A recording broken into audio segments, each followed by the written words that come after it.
nange nsanyusa okubeera ku mpewo za celeb jazz. Big up to all fans they are out there. Tubagala nnyo aba celeb jazz. Oluusi obulamu omanyi, of course wabaddewo no world pandemic ebadde tukosa nnyo nga ba artist, tubaddeyo nga tuli etufumba of course. Mirimu egyaffe engeri gye giri nti nno giri mu public ate nga tetusobola ku accessinga public, so ka twakyusamuko ku trend tuba nga tulina kuba nga tugenda bugenzi ku mpewo mu ngeri endala, so kikiba kituma tubuzeemuko naye nga mwetuli tukyali mu industry obulungi. Ajali musajja mwangu tamala emirundi n'okukyusa kati yakyusamu enkola ye abatera kati omugoberera wanjawulo nnyo. Twasobola okukwatagana obulungi kubanga bubeera ng'oli artist oba ne creative mind all the time, obaako ebintu byosobola oleka nti opanga n'oyogera n'omuntu nabeera nga asobola okutegeera. So tamala emirundi to me is an intellect, musajja mugezi nnyo, taking a time akola research, asoma nnyo, ali knowledgeable kama most of his time afaayo nnyo okunoonyereza n'okumanya ekyateekeddwa okukola. So nze nganza mu hosting ku Ebya TV mufunyeemu nnyo mu ngeri y'okwongerako angaseeko mu kwongera okunsomooza, okwongera okukola research, okwongera okusoma ebitabo ebyenjawulo, ngenda okujja nga nange ndi updated ku nsonga gye tugenda okwogerako. wasoma media? No. Nze professionally nasoma bya IT, software developer. Ekyokubiri ndi professionally ndi filmmaker.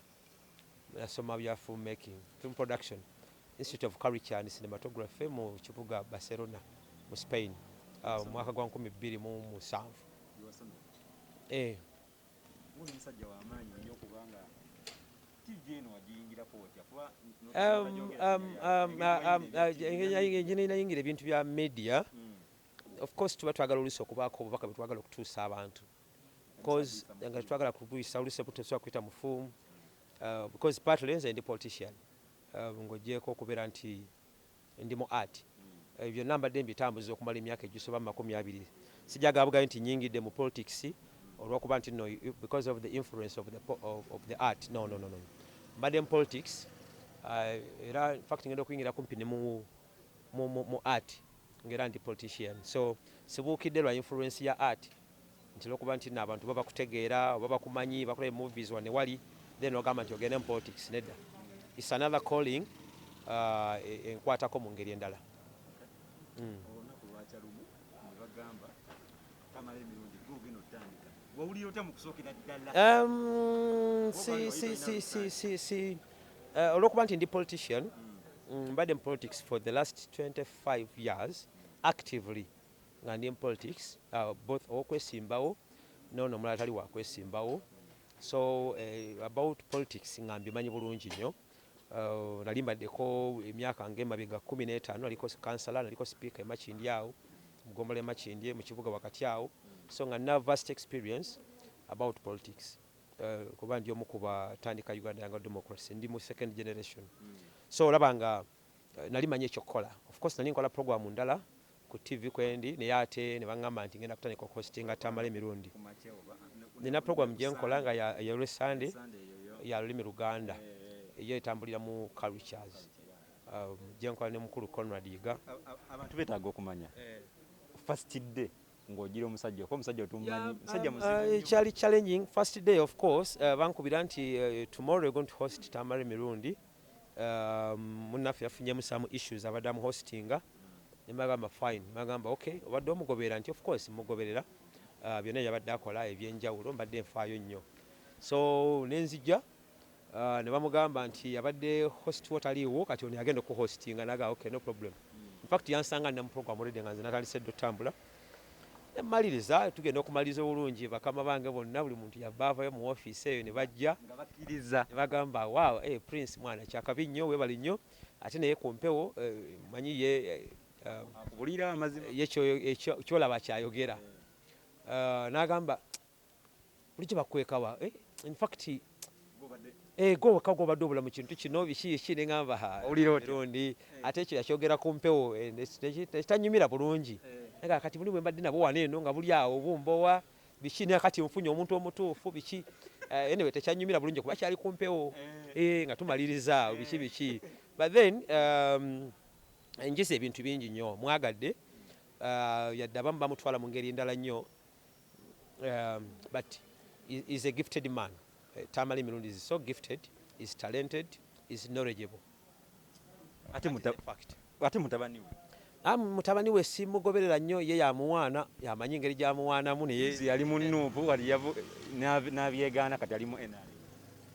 Yeah, of course politics ndowooza bwatyo kisinziira ku values zo otunulira politically kisinziira ne ideology thinking yo politically kikyoyagala nakikyogoba kati abantu abamu bagoba goals zaabwe nga zanjawulo nnyo abala balina values balina eziri attached kubo then ne political party gyoba olimu naye erina values ezaayo kakati obanga otunulidde ebintu ebyo abamu abeeramu kubanga ebyobufuzi si ddiini olaba neddiini abantu bakyuka kale si ggwanga nti nze ndi musajja mulangira muganda sikyasobola kuvaawo awo so with politics you can always change the goalposts depending on the principles nebyoyagala okugoba lwakuba nti abantu abamu tebakimanyi so omuntu bw'akyuka nze sibalinako nnyo problem abakyuka sirina problem kubanga nze mbadde ku opposition for the last 25 years naye ndabye abantu abavudde mu kibiina ky'NRM okujja mu opposition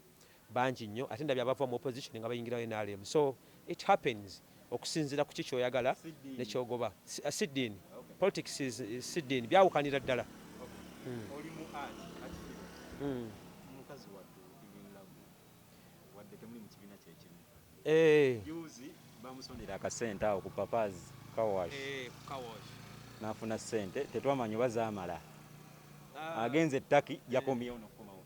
Yeah, of course nja kusooka kwebaza bonna abasondera Evelyn Lagu naddala boss Aseru Nkume yakulemberamu ebintu ebyo yakola kyamaanyi nnyo okuyamba first of all artist munnaffe omuyimbi ate muzanyi wa ffimu ngaffe so ekyo kyali kirungi I think kubanga obujjanjabi bwe Uganda butagala gavumenti esobola kukuwa kiweetaaga kimala so kyali kyetaagiso ekyokusonda kyali kirungi ate ekyokubiri obuuza nti oba ssente zaali zimala oba tezaali tezimala yagenda ettaki n'akomawo yakomyewo but of course ssente z'obujjanjabi always ziba tezimala kyesobola okugamba tezisobola kumala ne banka bagambye ntwagala $2 million era ziba tezimala kubanga at the end of the day wabaawo ebintu ebirala bijja biyingiramu eddagala likyuka obujjanjabi bukyuka ate obulwadde bwe obusinga buli chronicle si bwe buno obulwadde obwamangu nnyo nti nno bugenda kuwona omulundi gumu aludde nabwo okumala ekiseera kiwanvu nnyo so yali etaaga bwetaaze kufuna operation eyo okukendezaamuko ku pain n'okulabika nga bamuwaayoko ku bulamu obulala obu mu maaso n'okumuwa essuubi ng'omuntu kubanga ekisinga ffenna okututta is to lose hope nobeera nga oli hopeless obulamu butera okukaluba ennyo so I think now she's hopeful she's back on track era agenda kukola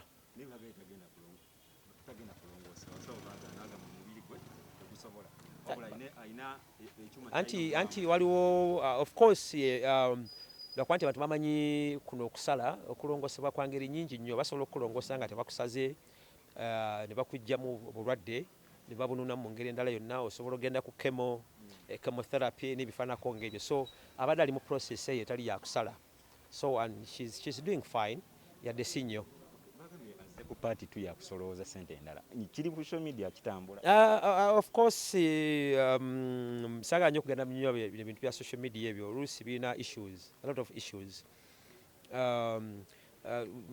mu industry yaffe ya art we have a lot of politics in art okuleka politics oli owa leadership naye neno tulinayo politics waffe of art so weesanga nga buli mukyasanga kyayogera simanyi oba ze kusolooza mulundi gwa kubiri oba nedda naye ne bekiba kyetaagisa kusolooza mulundi gwa kubiri it is okay because it's about life saving life abantu baavu fine abantu era baavu eggwanga tumanyi bwe litambula naye naye nnyini si yalina akati abanalaba nti bakyamwetaaga mu ggwanga n'omulimu gwakola nga Evelyn Lagu it is okay to contribute but I'm not saying nti agenda kusolooza naye bw'aba asoloozezza me Prince Nakibinge, I don't have any problem with it. I can also contribute kubanga obulamu bagamba asiika obulamu tassa mukono, so bwe kiba nga kyakutaasa bulamu alina kusigala nga abulwanirira, asolooza, asaba until lwanaatereera. Oli tumutwala muwalawo naye naye bagamba sente ezo ezaagira yazimbamu n'ennyumba imbu. Kiri ku social media nakyo ekyo sebo alina ennyumba gye yazimba ebbali, yagizimba ebbali. Evelyn Lagu abadde alina waabeera bulijjo. Ye abadde alina era amaka ge, abadde alina buli kintu kyonna ekitambula. So I don't think nti sente zazimba ate yagenda ate Taki abadde ku treatment, abadde ajjanjabwa, abadde afuna ebimusobola okuleka nga bimuyamba, era olaba bwebanga basobodde okumulabako waliwo ku njawulo entonotono.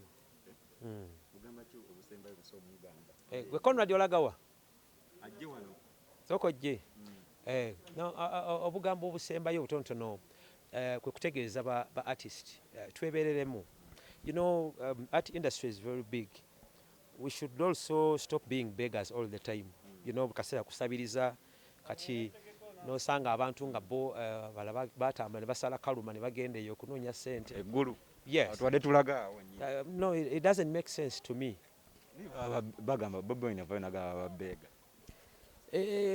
Sagala kubanga awerekera Bobi Wine ogamba bali nti babeega, but in the real sense bandibadde banoonya platforms ezisobola okuyamba okukyusa industry ya art, kubanga okuba nti abantu abasinga balowooza betwogera ku art industry basooka kutunulira music, but it's very big. Kubanga bonna ba artist bangi nnyo. Tulina abayimbi, tulina abakuba ebivuga, tulina ffe abazanya firimu, ba producer, baani, ba filmmakers, tulina abawandiisi b'ebitabo, tulina abali mu artisan, tulina abasizi b'ebifaananyi, tulina abatunzi, bonna aba music ndowooza bo balowooza nti kyabwe. It's very big. Kyova olaba nti sectors endala zikola bulungi, eyaabwe neesigala ng'etagala kubanga baagala kukola bokka. So bwe muba nga mwagala okubaako eddoboozi lye mukyusa nga liri especially on corporate enforcement, kubanga problem gye tulina mu Uganda mu art industry is about corporate. How do we enforce the corporate law? Twagifuna ne tufuna regulations nazo ne zifuluma, fe abafirimu baatuwa ne corporate police ne bagiteekayo ku Uganda Registration Service Bureau URSB, yadde temala naye at least fe olaba nti we are moving forward. So ekyogende wa genocide is not a solution. It's not a permanent solution. Kaddemu ako.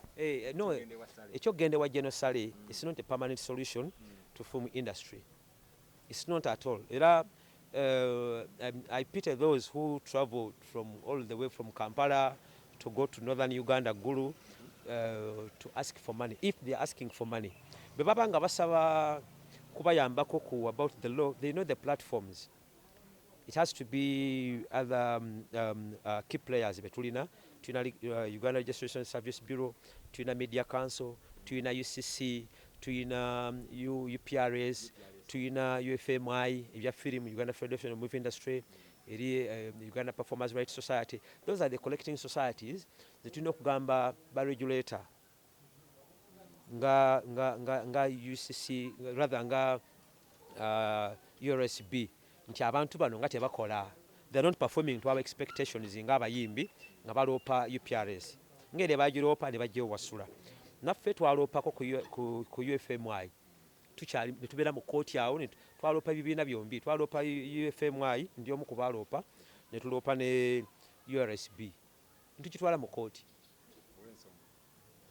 kubanga abateekeddwa okukola omulimu ogwaffe nga collecting society UFMI, Uganda Federation of Movie Industry, nga tebakola mulimu gwabwe.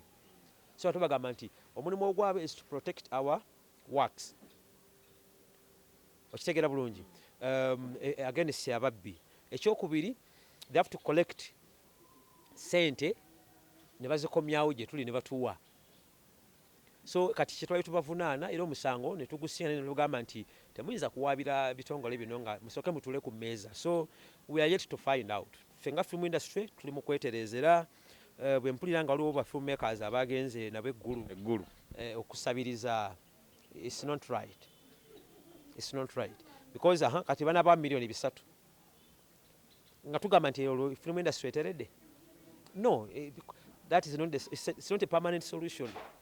Permanent solution would be kwe kulaba nti UCC yatuwa local content percentage okubika nga ezanyibwa ku television zonna eza Uganda. Oba kitegeera bulungi kati tugiyita quota mu lulimi lwaffe lulyeri. So kati gye twetaaga if it is 60% local content then film enako how what percentage? Is it 5%? Music enako ki 5%? Then n'abalala balinako percentage kya mawulire music what not, because local content baba bategeeza 60%. If they say 60% tebategeeza nti music oba film. Local content mulimu ebintu bingi, mwe muli n'amawulire, mwe muli music, mwe muli firimu, mwe muli programs endala eza development, endala eziri social mbaga biki ebyo, mwe muli politics, byonna bina kasaba nga bikolebwa wano Uganda. That is the local content. Kati kyetwetaaga kukanya local content 60%, buli department inako kyenkana ki, bwe kiba nga kyekyo inako bakizanya. Buli TV esobola okulabika nga esobola okweyalinga out ebina Uganda kimu bibiri at least a day. Ffe kyetwetaaga kuba tujja kumanya bumanya nti bana abasobola okukola ekyo. At the end of the day abazanyi ba firimu ne ba producer ne ba makers abalala bonna bonna bajja sigala nga bafuna akasente. So kati obola nti ffe twaconcentratinga kati ne baba tebanakutereeza kino wano eno abasinga bakola film bazitwala ku DSTV. Tulina kati channels bbiri Palomagi kinendala mwina ne channel ya mwemu aba Palomagi yes ya izo nazo zibeerawo ng'ojjako zino eza YouTube ne tulina ziri eza no tulina production houses mu Uganda ezisoba ne mu 1200 First Films naye ya muntu mulala. Companies nyingi nnyo ezirina YouTube channels eziteekayo waaka waabwe mu ngeri omubeera naye nze nga nze personal nsinayo waaka kubanga YouTube sente zeekuwa zaagala waaka mungi nnyo ate nga bw'omala omukubisaamu nekyotaddemu kiyinza okuba nga nakyo kisigala kitono nnyo kubanga first of all emirimu egyaffe gino egya creative mind egiri mu creative industry giri so expensive, very expensive. Okola film is very expensive, okola oluyimba is very expensive, okuluwandiika buli kimu kyonna kyonna kiri so expensive, okostuminga abantu, okola makeup and what's not, locations and ebirala, it's very expensive. So kati okutuuka okufunamu olina kulwana nnyo naye kati ffe kye tusaba bodies zino eza gavumenti zikole, media council ekole, okitegeera bulungi ekintu ekyo, URSB ekole, UPRS ekole, UFMI ekole, Uganda Film Council eyaffe naye ekole, n'ebitongole ebirala byonna byonna bikwasaganya ku ebyo. Naye ate ebyo bino ebya gavumenti nabyo bikole, Ministry ya Justice ekole, Ministry ya Gender naye ekole kuba naye tukwasaganya, Ministry ya Tourism nabo bakole. Abo bonna ba affiliate baffe abali mu film industry, rather mu art industry. Naye kati ekifo ky'okugenda ewa Genosale twali betugenda bugenzi mu zino ministries, line ministries, ne twogera nabo. Twagira ba films, ba film. No, kababire bayimbi kubanga Sale ye police maker. Is not a police maker. Agenda kola police kyegenda tuyambanga industry okukyusa obulamu bwaffe n'ekigenda ko bwekisa na wakasente. Ezo sente za byabufuzi era zigenda kutta industry. Zigenda kutta industry. Sente zebatuwanga zivudde mu politics nga tezivudde mu makubo matuufu zigenda kutta industry. Era njagala okutegeeza nti olaba industry stagnating. If you go to Nigeria, if you go to South Africa, if you go to Ghana, if you go to Morocco, if you go to Tanzania, if you go to Kenya, industries zaabwe zitambula era zina some challenges naye zitambula kubanga basobola okufuna incentives, basobola okufuna ne ku loans, waliwo ne banks ne ku national budget babeeramu. Akati ffe ekifo ky'okugamba nti no, let us advocate for the government to start planning for us, tugende mu National Planning Authority tubagambe nti bannaye, look here, there is an employment opportunity here, there is a gap, twagala muyambe ba artist basobola okwemployinga abantu abalenzi bavuka bakayana banoonya mirimu nefanako ng'ebyo. Abantu bangi nnyo balina talent wano Uganda, katubayambe nga tugenda mu National Planning Authority nga batuyamba nga ba-implementinga ebintu nga bitambula nga tutandika kubeera mu national budget nga batufulumiza sente. So nga tumaliriza ba artist twebereremu, ba artist twebereremu, tumusabiriza sente. Nze sisobola kuva wano nti ngenda ggulu, omukulu wakuyita sisobola, era amazima sisobola omukulu nga yakuyisa nkati nga ngamba ki mujje mudese President Yoweri Museveni for abafirimu yatuwa Kano Eri Kayanja wakati akyali Kano enzo kuba yakyukamu naye kati netasobodde kutuyamba because is not a policy maker sitateekawo mateeka alina kutuyamba ku implementinga na ku enforcinga amateeka gano redda agali mu place tetunagambako nti corporate yaffe bagikola bubi so ffe tulina kusooka kumala kugezesa eno eriwo enkola yaayo tugigezeseeko omwaka gumu 2035 tugambe nti manyi nti etteeka lino twamendingemu wano twamendingemu wali so si kugenda wasale bano ragadi gyatwala abantu kugenda mu office ya president nakasero biki you will never see me there never in life because industry gyendimu it is here mpandiika oba siwandiise nengola script nennonya se nengiproducinga njagala abantu bagule kakati abagula benjagala babagambe nti mugule ebintu ebituufu byebino mubigule bwe muti musasule kyovala nti abantu bamubeera kyovani bati tukyakola ensobi kanabadde ndi awo nga ndaba abaana bakasuwukira nga baclaiminga their rights of course kankubuulire mukama wange Celeb Jazz nti they are in trouble bani bonna abayimbi yes tebagenda kukiwangula ate bali bavuddeyo nga basiru Ronald Mayinja yaliko kasani kusaasira yenna whoever abayimbi abedda whoever because it is about the copyright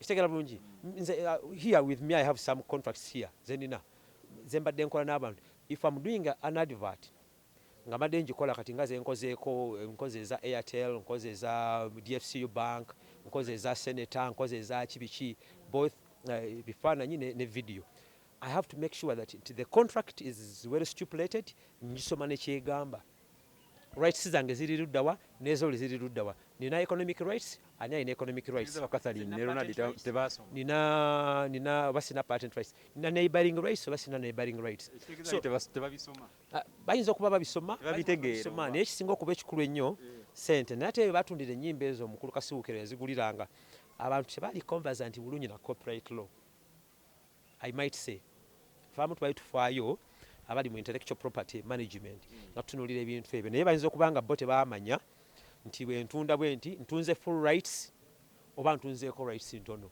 kubanga emirimu gyaffe gyonna gyonna gina rights nnyingi waliwo performance rights kati kwaba abayimbi waliwo broadcasting rights no tebatunda tape batunda content kati ye gundi wagamba Catherine tamanyi then kati kusasira tomanyi watunda content watunda tape because tape it is a carrier yes tape is a carrier nga bolaba nti na flash kati bwobanga tuweza ganti namuguza flash disk otunda content ali ku flash disk so tuwatunda tape watunda content ani Catherine njagala nkomaawo osigadde bwani nze Prince John Nakibinge atakumanyi I'm a filmmaker film director and